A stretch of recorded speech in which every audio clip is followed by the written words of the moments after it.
What's good, y'all? It's your boy Brandon Leake here with the Poets and Politics podcast, in which poets come sit down and talk about poet things and politic things.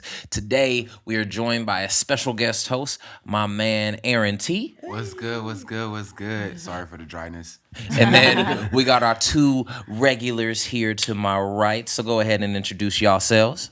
My name is And Yes. I'm Sacramento's Grand Slam Poetry Champion, among other things. My name is Stacy G. I'll be representing Sacramento at the Women of the World Poetry Slam in Dallas, Texas. Hey. Man, we only got a couple months for that. Yo, that is wild. How you feeling? I don't know. I'm like in this weird Zen place right now where I'm like, whatever happens, happens. Yo, she about to mess it up out there though. For real, man. I'm telling y'all, like Stacy's fire. We gonna get some poems done one of these days up here in front of this camera. We gonna make sure that everybody gets to see what Stacy bringing to the table for this comp. But nah, man. So it's a new year, 2020. Yeah. Wow. Happy New Year. Man, it's been a minute since we've been up in this room. So how we feeling? I mean, like right now, I'm a little tired because it's early in the morning when we're recording. Yeah. Early on poet time. Like it's normal people time right now, but like it's early for a average work day. But for Sunday morning. Pause. It's not normal. This is the day of the Sabbath, man. Enjoy it. Relax. Oh my gosh. But nah, y'all. So today our topic is we're gonna be diving into poetic slam. If you have never been to a poetry slam, first of all, how are you watching this podcast or listening to this podcast and you ain't never been to a slam? Go get yourself to a slam. If you anywhere in California, go to Luna's Cafe on what days? Third Fridays. Third Fridays of the month, 8 p.m. Slam be going down, so make sure that you be there. Or I'm going to be hosting one here in Stockton starting May after the baby comes. Keep an eye out for that. Is the baby going to slam? Probably. No. My child is going to be so happy with her parents that she's never going to want to have to write a poem. That is a whole podcast. That is, yeah. Yo, I still beg to differ on that one. Oh, man. The happiness. But nah, like let's talk about our history with slam and like where we like where it's fit in our Rolodex with poetry. Anybody want to get started? I'll get started. I think I got like the shortest track record, like when it comes to slam. So if you don't know, like my man said, I'm Aaron T. I'm hailing out of Stockton, and I got into slam poetry at 15. I was like this dude who just walked around campus freestyle rapping all day. I was stoned. It was just like, I'm just gonna rap, bruh. And like I had a couple friends who was like, yeah, bruh, you dope. So like they drugged me, which they're local poets. One of them, she's like about to blow up right now. She's doing her thing. She just dropped the EP. Out in the Bay Area. No, What's up, she's Day? not in the Bay. She's in Pittsburgh, bro. She's in PA. She just moved out there a little while ago. Hold on, Pennsylvania? Yeah. Daisy's in Pennsylvania? Yeah. Every time we've been talking about Pittsburgh, I've been like, oh, bro, you know, we just a cool little drive away. The other way. Oh, wow. Okay, well. Yeah, so she just had an EP drop, but those was my friends who dove me in. My other friend, Jasmine Marie, she has a open mic that she runs by once a month here in town. Nice. But they drugged me to this after school poetry group called Wow. And I competed a few times. I thought I was hot stuff. I was the one who came through, looked like Allen Iverson, did not practice. I just came through and won it every time. And I did all right for what I was cool at, but I never really won no competitions or anything like that. And essentially I took a hiatus during school and really focusing on music. I got bars when it comes to the music tip, so I kind of focused on that for a few years, and then I want to say mid last year is when I took the full plunge. I'm just finna be a dope ass artist. So right now, I'm definitely looking for more shows to just kind of stick my nose in. They ain't even got to be paid gigs. I just want to build a resume. But one thing I'm looking forward to doing this year, and that's dropping a lot of content for competitions. So I think slam is dope, But where slam falls off at is that it's on the page. People don't like. I swear it's weird. People act like they can't read slam on the page, but slam on the page. If you really like look at the content that and the words and the way people are using their words, like if you read that off a page, like you finna jump. Like your vocab would jump crazy. Your way you use metaphorical language and figurative language changes because now you're mixing one-on-one content conversation with regular like detailed storytelling. Like not too many people do that. So like I'm really trying to find that niche as a poet to like break in and like just go crazy in all these written competitions because I'm giving you content in hip hop terms and how me and Brandon would say, I'm giving you content over chain music. Can I ask you something though? So you're writing poetry and you're still doing hip hop, right? Yeah, I still rap. What's the difference in your approach to writing bars versus writing poetry? It depends on how it flows, bro. They blend. My babies are blended, bro. Like it's weird. Like I got a verse right now. Like it's a verse. It's legitly a rap verse. I've written most of it to a beat, right? Yeah. But if I can literally take it and do it as a slam, like I was just doing it while I was walking outside going to get my little tea or whatever. Like I could do it as a slam. However, I prefer to choose not to with those type of pieces. Like if I write it to a beat, I prefer to choose not to do it over a slam. Yeah. And then like I'll write something that might be in the same line of fire content wise, that'd be a slam. Yeah. Some of my slams turn into raps and some of my raps turn back into slams. It's weird. Yeah. I dig that. Either one of y'all two want to chime in? Yeah. So my story with slam is more recent. I mean, I've been watching slam with Brave New Voices. Like when I was in college, I was watching, like you just have so much time in college and you're just like, okay, let me just YouTube some random things and then delaying all this studying. That's how you become a poet. Procrastinator. Procrastinator. Alliteration. And so, like, when I first saw Brave New Voices, I was just blown away. I was like, whoa, like, all of these poets who are about, like, my age and younger, like, they're just, like, saying their truth. They're telling their story. They're telling about, like, where they're from. So I first watched Slam, and then 2017, yeah, 2000, right. Yeah, sure. I walked into Luna's Cafe, and I met Jenny Lynn and Show, and they were like, you're a dope poet. You should slam every third Fridays. And I was like, slam? Like in the HBO special? Okay. That's how they got me too. They got me the same way. And I've been participating in slam ever since. And it's so... Actually, when I talk about slam with my friends, they're like, what? Slam what? Like, I don't really understand because they're not, like, in the poet scene or, like, they're not in the artistry scene or, like, open. Is it, like, they're like, oh, like, open mics? Fumble. Like, is it, like, a dentist coming up and saying, like, teeth? There is so many teeth. And I'm like, no, that's not slam, dude. Like, I mean, maybe in the 80s. Maybe in the 80s. Can we blame this on movies, though? And TV. And movies, TV, and these producers being like, yo, man, like, you, random actor, do a poem for this, like, scene for me. I don't write poetry. Be like, don't matter. Just go up there and say something. TV and movies have been making the same bad jokes about poetry for ages. And it doesn't apply anymore. That's the part that pisses me off the most. Yeah. Like, it's not about the fact they're making fun of poetry, make fun of everything. I do improv, I do comedy. Yeah. Like, make fun of everything, but at least have it be up to date. Facts. Right. No, like, and that's why I think poetry needs to be on the page, because like they well, at least slam poetry needs to be on the page because it takes that so I come to rock the mic.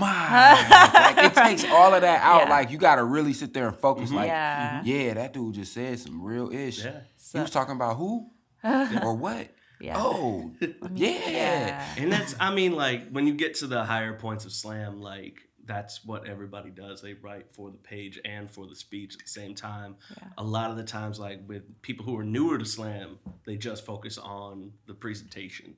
Facts. That takes it over. But. Yeah, and that's what I try to explain to my friends, like, about what Poetry Slam is, right? Like, it's a competition that we are trying to show like the best pieces that we've written, and we also perform them as well. It's not like a monologue or like a theater. Well, it's a combination of like theater and poetry, but it's like your poetry that you wrote yourself, not that somebody else scripted for you.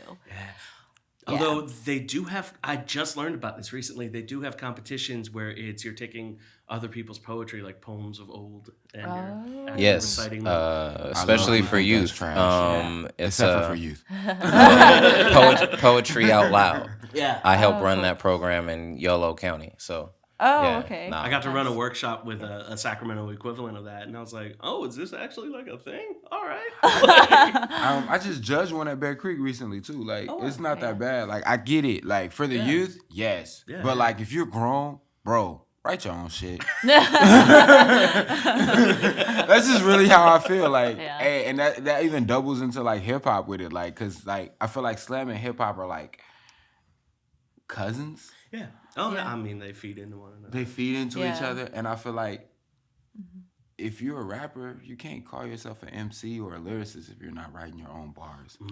And also, there's no such thing as doing covers of hip hop songs. I'm just gonna be exactly. Like, Lottie Dottie has been covered. Lottie Dottie, you like Sapati. What? Like, I can cover that in my shower. That's it. But I'll chime in now because I'm gonna leave the Grand Slam champion over here. You should have brought the belt, man. I always forget it. So my history of slam is actually also fairly short as well. People have this assumption that I've been doing slam and poetry for a really long time, and I haven't. I never even did a slam until I was in my mid-20s.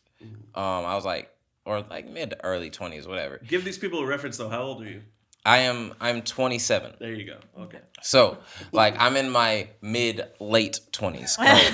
So like 4 years ago. I started slamming literally like 5 years ago, which is the first time I met this gentleman right here. So, early on, slam, like, I would just watch, like, Rudy Francisco, Princess Powell, Sarah Key, Janae Johnson, these other like phenomenal people who poets. belong on the like Mount Rushmore of current. Like especially at the time, like these were like this is when like LA and Boston was completely wrecking the spoken word scene and nobody was really able to keep up.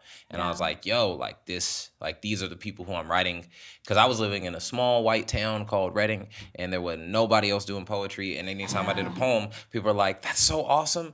And I was like, man, that's great, but y'all don't even really know poetry that well. So I need something to help challenge the pen. And so when I came back to Stockton and I started slamming in Sacramento, my introduction to slam was just like the pure competition of it, because I used to hoop and poetry kind of became my replacement for basketball. And so I was like, yo, like so much drive. I'm like, I'm writing poems daily. Like, y'all, I ain't got no life. And just like diving in. And as time went on, I saw the beauties of slam for myself as well as the uglinesses of slam, where I was like, yo, like slam is so beautiful because now I get the chance to meet all these other dope poets, people who have similar stories, similar issues, and things like that. And I'll save my ugliness piece for later on in our dialogue. But no, my history with slam is that it has brought me culture and community that I would not have otherwise been able to find, because especially in the San Joaquin Valley, poetry is a very dry, well, it's not dry now, but when I first got back home, it was such a dry community. It was so hard to find. It was either you found it and there was like 5 or 6 people in the room with you, or you found it and there was tons of people in the room, but they were all old white people. So it was like, it was one of the two. It's still low-key like that. Depends on where you go. You know what I mean? So I'm like, who you know. It's not what you know, but who you know. But so, Grand Slam champion. Oh God, I feel like I gotta do like a pro wrestling promo. Now listen, brother. Speaking of using outdated.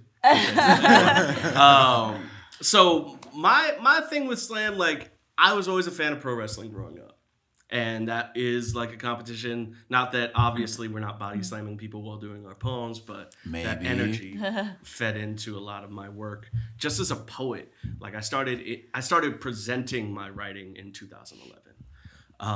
I made one-person shows. I did all sorts of stuff with my poetry before I even knew what slam was. Like when I first stepped into Luna's, and Jenny and Shonuf, same people that were with you on that. I did my first poem, and Jenny So we all handed just me got ties to Jenny and showing up like that. Okay, cool. like Jenny hands me a piece of paper after I get off stage. First time I ever performed on stage. And it says 10 for the slam poet. I was like, what the fuck does that mean? Like, whatever. It's just really cool or whatever. Like, put it in my pocket. And it was 2014 when she wanted to make a slam team, she says, because of my work. And so she started forming a slam team in Sacramento again. It'd been the first one in like 8 years that we had representation for the National Poetry Slam. Wow.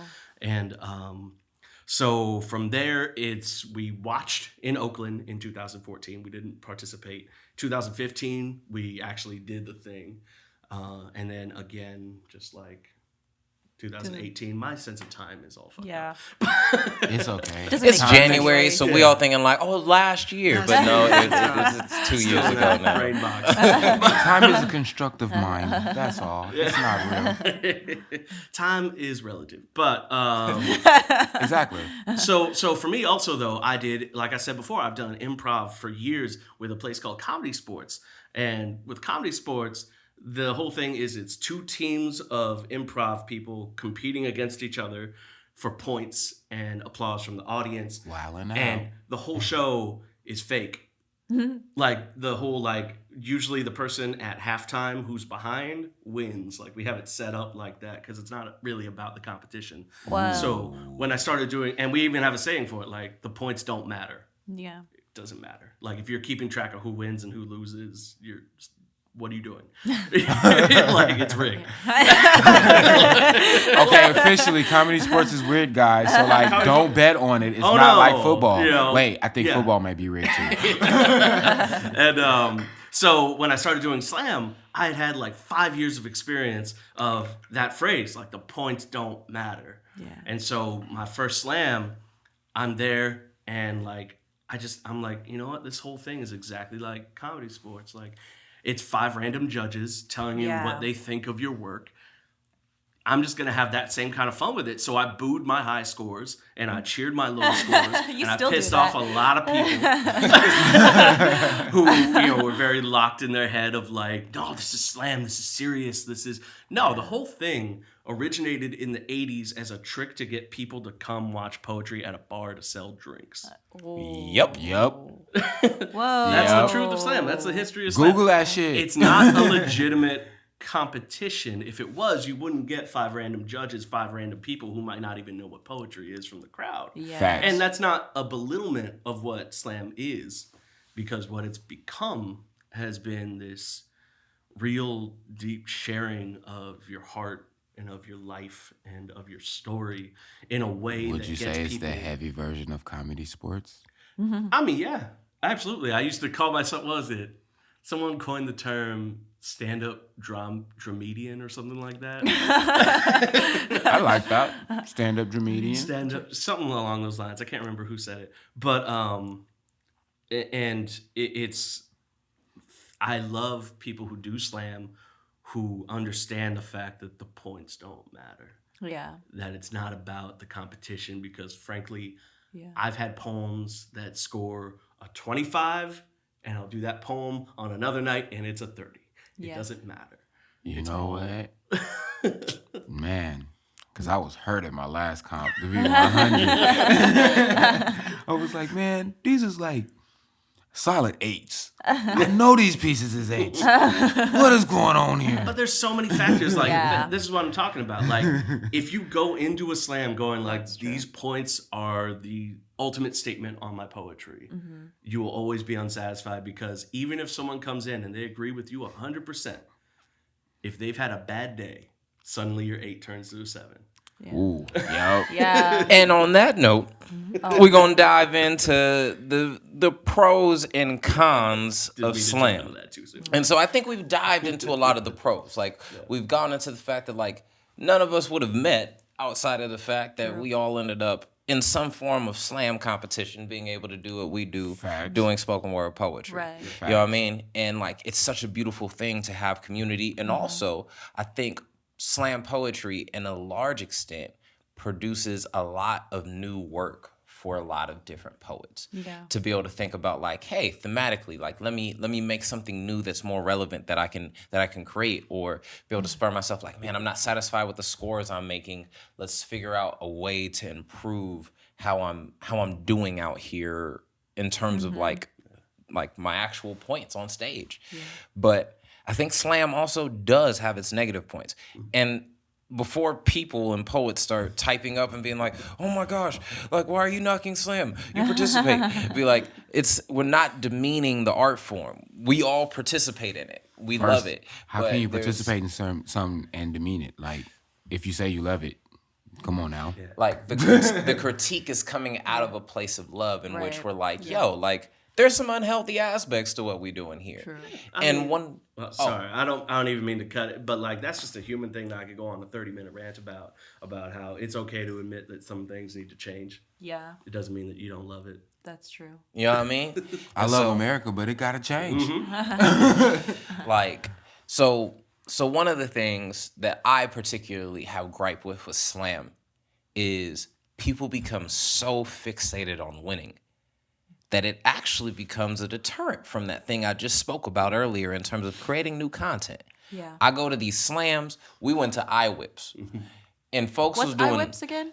the individual world poetry slam. All right. It was held in San Diego, and we went, and I saw poets who I've seen on YouTube for years Yeah. doing the same poems that I've seen them do on YouTube Yeah. for years. Trash. Just Sorry. because it's like, hey, yo, this poem scores well. I'm going to do this poem.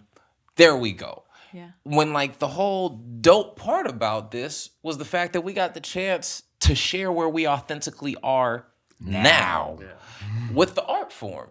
And now people are getting so consumed with, oh man, that money on the line, that rent due, let me go get that real Yeah. quick. Or like, hey, yo, man, like I'm trying to get that notoriety. They didn't publish me on Button the first time, so maybe after some better performance, they'll hit me up on Button this time. I mean, Yeah. and the funniest part for that mindset for me is that they don't even pay that well. And that's not a knock on the competition. That's just a fact. They don't pay that well. It's not worth it. That's true. Man. So y'all thoughts on that concept of people perpetually doing the same pieces because they know, oh, this is fairly close to a 30 a vast majority of the time. And for actually that's a whole nother issue that I'll bring up in a second too. So go ahead, dive in. I'll do my time because I haven't had no severely steep competitions I've been in. However, I have been that poet to be like the last one I went to, Brandon, you was with me. I literally had like 3 brand new pieces. I was like, yeah, I'm gonna kill these mugs. I'm gonna do these 3. I'm gonna be hot with these new pieces.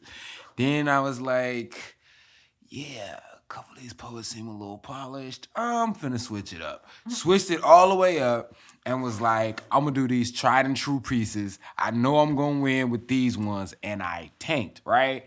And I'm like, how, Sway? Right? But in the downfall of it, I feel like like that night, I thought about it on the way back and stuff like that. Like, I was like, man, I kind of let myself fall off because like the whole thing with me is like, yeah, I got pieces that are tried or true or whatever because I've been doing this for a little bit now. But in that same breath, like you were saying, the life in poetry is keeping the content relative to where you're walking in your life now. Like, I got a poem that I wrote called Chicago. Like, yes, it's a dope ass poem. However, I'm not looking at my son, who I speak on in the poem, as a newborn now. He's freaking 4. Wow. Yeah. You know what I'm saying? Like, I have now a 2-year-old daughter. Like, these are the things that go into your work as an artist. Like, and it's the same thing like with music. Like, you get tired of hearing an artist make the same style of song every time they make a song. Drake. Drake, the Yin Yang Twins. Who else? Like, we could go down the line and list artists that are popular or have been popular that literally made the same type of song for however long their stint in the music, being popular in the music industry was, and they never grew. Yeah. But those artists that grew up, switched it up. No matter how much you can sit here and say, I might dislike Kanye, or Kanye that fell off the hinges and went crazy, the man is making content to his music that's relative to the BS he's going through. Yeah. Every time he drops a new album. Jay-Z, 444, he talked about the dramas that he was going through. Like, that's how you become an artist. That's being an artist. Yeah. Like, going out and doing the, hi, I'm Aaron, and I did this poem 100 times, and I memorized this shit. Like, that poem right there, like, yes, it's dope. People are going to love it, but let them, like, you've done it enough times, let them read it in your book. That's probably going to come out in 10 years because you're trying to figure out how to get publishing. But, like, let that be there. You know what I'm saying? They can look over how you grew. Yeah. Don't go to competition just trying to be in the same realm. Like, that's just kind of, that's my downside of poetry. Like, people trying to be stuck in the same realm of where they started in poetry, when the reality is you get doper as you go, because poetry is wine. It gets better with time. Or just trying to hold on to like a prime moment of their poetic career. That too. In the midst of that. Yeah. So about how y'all feeling? Yeah, I think I agree with Brandon, like just saying that, you perform, and Aaron, that you just perform the same old just to be, because I've definitely been guilty of that, of like performing the same pieces over and over. But for me, like every time I perform it, I am in a different mindset, and how I perform that piece is different. Yep. So there's that aspect of it, but then there's also like the repetitive poetry that I'm performing, and if the same audience members like come out to every slam and they're like, oh, here we go again, where she's gonna perform this piece again, blah blah blah. Like, is she gonna cry this time? Yeah. The fake tears. She cried the first one. The fake cry poem. I can't with the fake cry. Or the voice that sounds like it's crying the whole time. Yeah. And I'm like, you're gonna walk off stage and smile. Like, those aren't real tears. If they were real tears, that's one thing. Like, if you're actually that caught up in your piece still, hell yeah. Yeah. I'm not against crying on stage, but like, if you're forcing the shit. You're telling me real men actually cry? Yes, on stage, bro. Witnessed it. No, they don't. No, they don't. What are you talking about? The fake ones, what they do is they fake cry, and then like right after the show, or like right after they get off stage, they go walk to the bar, and they take like 2 shots. And I think like the best performance I had was actually when you did Spoken Word Federation. Oh, okay. And I felt like you're like, the points don't matter. It's just like, it's posed as a slam, but we're not really like doing it like a real slam like we do at Luna's and I tried stuff. to make like, it clear to everybody that this is all just smoke and mirrors. Like, it's a show for the sake of doing it. And I would say like my proudest, probably like the best Showcases. performance I had was that, because you were like, the points don't matter. And I think I really came out as an artist that night, because I was like doing pieces that I had done a couple of times, but it was like, 1, it was a brand new audience. 2, it was like, I was like just in a different mindset, and I was like, I feel like, I'm going to own these words or whatever, and just like have fun with the art and just have fun with like what I've been doing over and over again. But just like breaking that mold and like having a breakout in my performance in general was really like, was a push, yeah, for sure. So and plus I was competing with Shonuff, so that was it helps when you're competing with friends. I tried to like match it up where it's like, I know you two aren't gonna like actually have beef after this shit if someone wins. Like, no one's gonna talk shit about that. Sorry, like, if I was gonna go against, no, we're good. If I was gonna go against Kuhn the poet, and I've never like gone against Kuhn, like he'd be like, all right, I'm in for the kill, and I'm like, no, I don't. That's the thing with certain poets, back man, because of our backgrounds, like we literally go for the jugular though. Like, if we know it's a competition or feel like it's a competition, we're going for the jugular each time. Like, and like for me as a show producer for SWF, that's the Spoken Word Federation. It's pro wrestling mixed with spoken word. And interesting. What I tried to do, it's all the glitz and the glamour of like entrances. Like, I got local music. Oh, he made his own like ring on stage. I made a ring. He made a ring, like a wrestling ring. When is the next one? I've been asked that so often. This sounds so lit. Oh yeah. There we go. So so with that though, like the whole tone I was trying to set backstage was just like, look, we're all here for each other. We're all dope as poets. If you weren't dope, you wouldn't be here. It doesn't, like, whoever wins your match, again, it's that same slam mindset of like, that's just how it happened to work out today. And it doesn't matter ultimately because everybody's fucking dope. Yeah. So It was a really dope night. So, what was the original question? Can I give a point of clarity too, real quick? Yeah. So, and also, we are particularly talking about slam poetry because if you're doing a featured set, like people employ you to go, people pay you to come feature. You better do your kill that greatest shit. hits. Yes. Like that's the whole point of a featured set is to show your greatest hits. I have a defense of repeating the same poem. See, here's the thing. When you're talking about like the National Poetry Slam, whips, the big competitions, I feel like, you should be trying out new stuff. When it's at home, I use a lot of slams just to like get myself more comfortable with the idea of performing and try different avenues of performing the same poem and seeing how it works. So for me, it's like a testing ground where, I'll do the same poem, but I don't do it in the same way intentionally just to test it out, see like, does this work at all? Okay, that completely failed. Like, let me try a different avenue of this. So, like as on the performance side, I see the worth of doing it. But that's it. Nah, and I mean, like I'll also throw a devil's advocate thing out there too. Money's important. Very. But that's not where the money's at. That's you know what I mean? Like, but I'm talking about like, for instance, like at iWhips and Wouts. There's a lot of money on the line for poet type money. It's like the real money is in that backstage shit. You feel me? Like being able to impress enough of the people who like move in the scene to be able to book you for gigs. You're like, if I do well in front of this dude who's from New Zealand, just might get this New Zealand gig. You know what I'm saying? So like those sorts of things are important, but also. Like, there's other ways to go about this. Because, like, I'm not advocating go to a slam and be like, I got this new poem I wrote today. Let me... Don't do that. Save that shit for the open mic. Let me... Although 2016, the winner, Anish... not Anish Kapoor. That's a different person. Sorry. Apologies to Arvinder. That person wrote the final, like, the entire finals for iWhips. Wrote it like that week. That's beautiful. Arvin. I fucks with poets like that. Hold on. Homie's wild for that. Yeah. Can I give a mini spiel on that? Because I come from poets who do that shit religiously. Yeah. Right? So shout out to Mama T and the With Our Words here in Stockton, California. We love you. We love y'all. Because look, this is exactly what it is. Poetry. Getting ready for B&V, right? Poetry boot camps, all of that stuff that we got. We getting ready for B&V. Poets ain't did shit, for 2 months. We've been bullshitting. Like, we've been out here, like... Been going to practices. Just eating the pizza. Ditching the rest of practice to do whatever a teenager wants to do. Come B&V on the bus, flight, whichever way we got to get to B&V for that year. I remember the one year I was about to go. Right.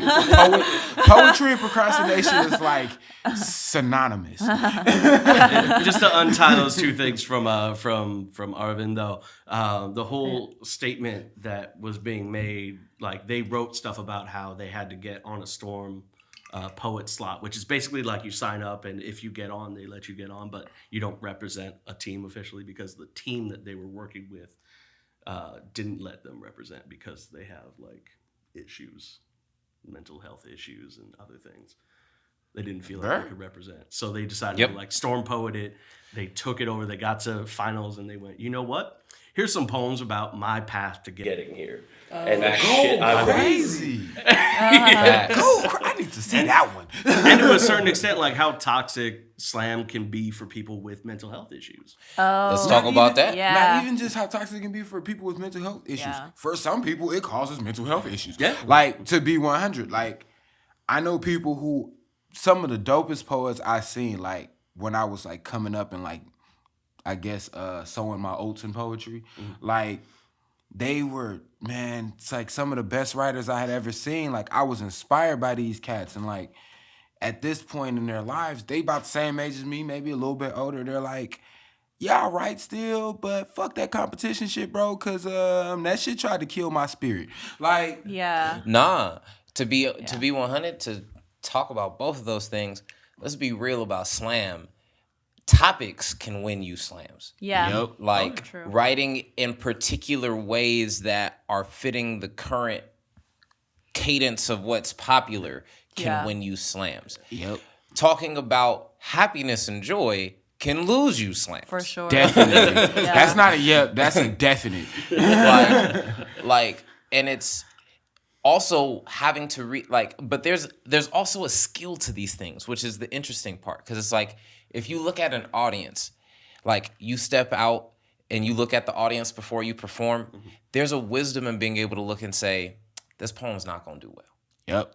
And to be able to say man, let me pick a different piece. Yeah. It may not have been the piece that I wanted to do, but it's the piece that I'm going to do because I know that this one will do well, which in a way feels like selling the soul to the devil, because it's like, yo, like this isn't what I wanted to do, but I know that the poem that I wanted to do is going to offend these sensible white people. Right. But that's the difference between like being a poet and like a hip hop artist or a singer or something like that. Like a singer and a rap artist, they can like literally go wherever they're having a show. Like they don't have to figure out who's in their audience every time they step to the stage. You know what I'm saying? Like they do to some extent, but for the most part, no. Like, cause if you got a top 10 hit, you do that top 10 hit, you do like 2 songs off the album that you feel like was fire, right? And then like the crowd is with you. You could probably do the rest of your compilation right there, depending on how much time you got. Yeah. But like as a poet, no. I If you disagree. Sometimes disagree with that. Cause like, hear me out. All right, I hear you. I saw Buddy Wakefield live. In Sacramento. He also helped open up for me. He was putting in work. And he is not afraid to go at his audience, but that's also because he's practiced enough to know how to keep an audience while still pointing out, like, at one point he goes, how's all my homophobes doing in the audience? Like, because he himself is gay. I think that is a part of him as an artist, right? Yeah. Where I was getting at, like, going back to the competition aspect of slam. Like, the competition where I just bombed at the last one. Like I said, I had a list of 3 poems that I thought was dope. And I switched it because I tried to read the audience. Like, I read my judges. My judges was all women. So I was like, fine, I'm going to do this piece that I recently wrote that I didn't get a chance to do about my daughter. I'm going to do that one. Why? Because ladies like people, especially a man, talking about his daughter and being lovey about his daughter, right? And protective, because that's what the piece is about. Then I was like, I'm going to do this next one that's low-key about my wife. Maybe they like that one too, you know? I'm going to just keep giving them these lovey-dovey, almost red, roses are red, violets are blue style slams. And, like, it didn't win over, right? Because I misread my crowd. Like, it was ladies, but they was looking for a little bit more grit and determination. You feel me? And, I mean, like, so here's the thing. Like, Javon Johnson, when we went and took his workshop, he even talked about this. He's a 3-time winner of the iWhips. And he talked about how it's more important to do the poem that's in your heart. Mm-hmm. You will always come off more authentic. If you're ready to share it. Real. If you're ready to share it, of course. But like the poem that's in your heart is the one that matters, and that will always score better than, I think I'm just going to do this piece that I'm really not feeling today and caters to the audience, what I think the audience wants. Then you're in your head too much. Yeah. We need to tell coaches that though. Facts. Because because you have a lot of young kids who are in these B&V groups, and the coaches are like, hey, this poem, they just did one on this topic. They got a 29. Your poem's better than theirs on that topic. Go get that 30. Yeah. But see, go get that 30. And this is where coaches fail students in that notion. Because although that original topic just hit, because also in that same piece, I seen the host who's usually here, LA, he did a version of it. He did his piece. This is like it was kind of hip hop-ish or whatever in that, right? So I switched to doing one of mine that was similar. Because I'm like, oh, he scored well. I can score well. No, it doesn't necessarily work that way. And this is where coaches like fail students. Like, oh, just because they did they did a piece on homophobic or people being homophobic towards them, like, doesn't mean your piece about someone being homophobic towards you is going to rate the same. They may have just had 2 other people do that, and they're sick and tired of hearing you complain about people being homophobic about you already. Like, they just don't want to hear it. Yeah. And I mean, it's just like you wear the audience. It doesn't feel new. anymore. Yep. Exactly. Yeah. Yeah. And so, but once again, there's such beauty and depth to this art form, because I still think spoken word poetry is probably the most pure art form out there, in which it hasn't been. And what I mean by that is it hasn't been completely commercialized the same way that hip hop has been, same way that R&B has been, jazz, and all these other things, in which Country. everything ends up becoming so commercialized to the pandering all the time. But isn't that what slam is becoming, though?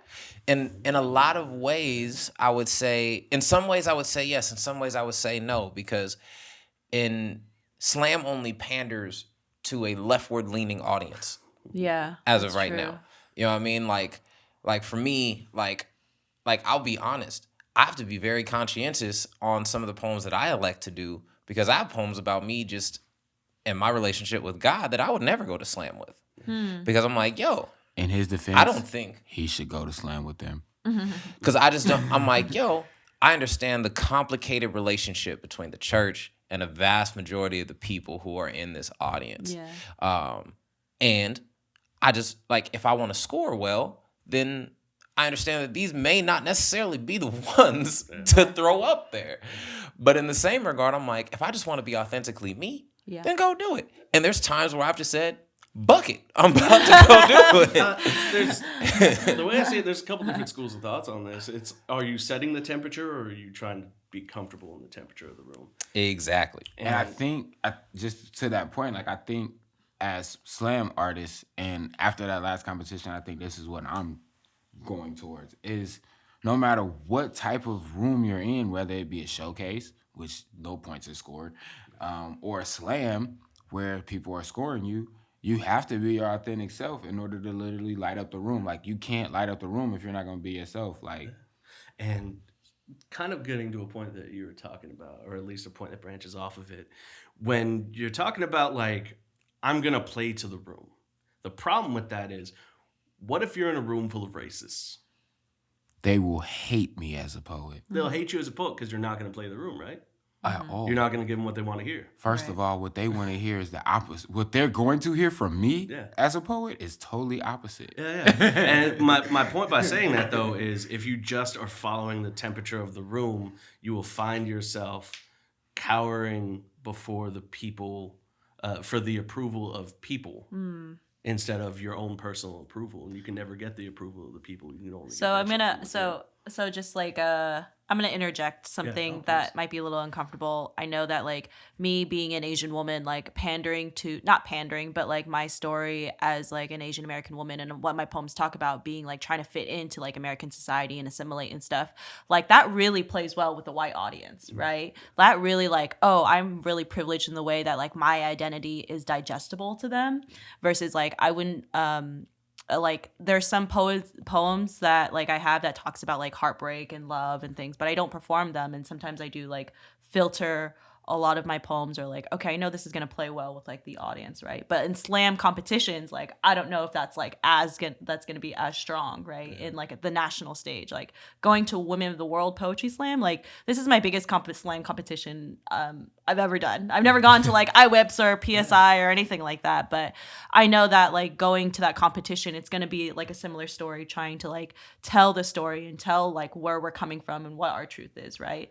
But is that going to be like I don't know if that's gonna be. I think that would Yes. be dope. Honestly, like, I think, I don't know, because I've never been to a major competition like that either. Yeah. But in my mindset, at least going forward into the future, I think the more we play to our hearts versus then to what we think will win a competition, the better as poets we can do.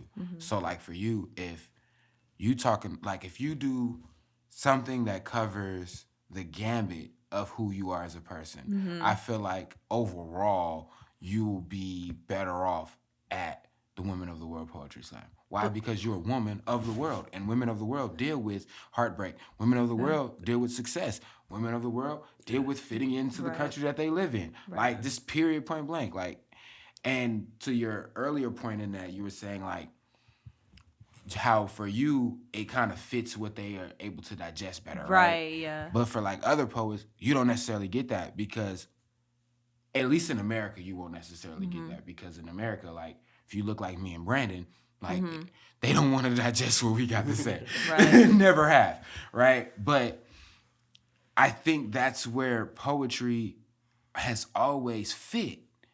It's the fighting ground for those who don't necessarily fit in.